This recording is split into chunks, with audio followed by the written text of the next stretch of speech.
விளம்பர பெயர் பலகையில் தமிழை காணோம், பலமுறை கோரிக்கை வைத்தும் தமிழக அரசு அலட்சியம்.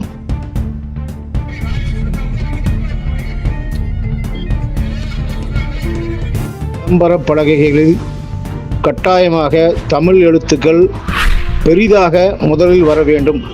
அதன் பிறகு ஆங்கிலம், அதன் பிறகு இன்னொரு மொழி என்று அரசாணை இருந்தும் கண்டுகொள்ளாத அரசு நிர்வாகம். நடவடிக்கை எடுக்க கோரி பலமுறை அரசு நிர்வாகத்திடம் சமூக ஆர்வலர் கூட்டமைப்பின் சார்பாக புகார் அளித்தும் இன்று வரை நடவடிக்கை எதுவும் இல்லை. தமிழை பெற்றது நாங்கள், வளர்த்தது நாங்கள், தமிழ் வாழ்க என கூறிக்கொள்ளும் ஆட்சியாளர்கள் ஆட்சியில் கொஞ்சம் கொஞ்சமாக தமிழ் காணாமல் போய்க் கொண்டிருக்கிறது.